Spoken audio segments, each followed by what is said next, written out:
রবিবার কলকাতা ডার্বি, কারা জিতবে তা নিয়ে জল্পনা চলছেই। খাতায় কলমে এগিয়ে মোহনবাগান, তবে চমকে দিতে পারে ইস্টবেঙ্গলও। সব ছাপিয়ে এ ম্যাচও ড্র হবে না তো? প্রশ্নের উত্তর পাওয়া যাবে রবিবারই।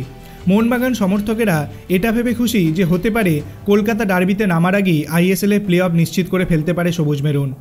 গত রবিবারের মতো আগামী রবিবারও যদি ড্র হয় তাহলে 1 পয়েন্ট পেয়ে প্লে অফে খেলা নিশ্চিত করে ফেলবে মোহনবাগান। অঙ্কের হিসাব তেমনই। তবে রবিবার ডার্বিতে নামার আগে সবুজ মেরুন বাহিনী প্লে অফে জায়গা পাকা হয়ে যেতে পারে। সেটা কিভাবে সম্ভব? পয়েন্ট তালিকায় যা অবস্থা তাতে মোহনবাগান আপাতত রয়েছে 33 পয়েন্টে।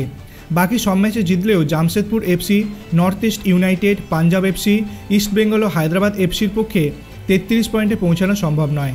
তবে চেন্নাইয়ান এফসি, যে এখন 17 ম্যাচে 18 পয়েন্টে রয়েছে, ও বেঙ্গালুরু এফসি, যারা 18 ম্যাচে 21 পয়েন্ট রয়েছে, তাদের পক্ষে খাতায় কলমে 33 পয়েন্টে পৌঁছানো সম্ভব। তাছাড়া মোহনবাগানের সঙ্গে এই দুই দলের হেড টু হেড রেকর্ড এখনও নির্ধারিত হয়নি। শনিবার যদি হায়দ্রাবাদ এফসির বিরুদ্ধে পয়েন্ট হারায় চেন্নাইয়ান, সেক্ষেত্রে তারা ষষ্ঠ দল হিসাবে এই মরশুমে আর মোহনবাগানকে ছুঁতে পারবে না। স্বাভাবিকভাবেই তখন শেষ ছয়ে ঢুকে পড়বে মোহনবাগান। শনিবারের ফল সেরকম না হলে কি হবে? অঙ্ক বলছে রবিবার ডার্বিতে ড্র করলেই প্লে অফে জায়গা পাকা করে নিতে পারে মোহনবাগান শিবির। এই মুহূর্তে লিগ টেবিলে 4টি দলের সর্বোচ্চ 33 পয়েন্ট পাওয়ার সম্ভাবনা রয়েছে। মোহনবাগানের পয়েন্টও এখনও 33। যদি তারা ডার্বিতে 1 পয়েন্ট নিয়ে 34-এ পা দেয় তাহলে তাদের পরের দলগুলির পক্ষে মোহনবাগানকে নাগালে পাওয়া সম্ভব না। ফলে মোহনবাগানের প্লে অফে যোগ্যতা অর্জন করা নিশ্চিত হয়ে যাবে।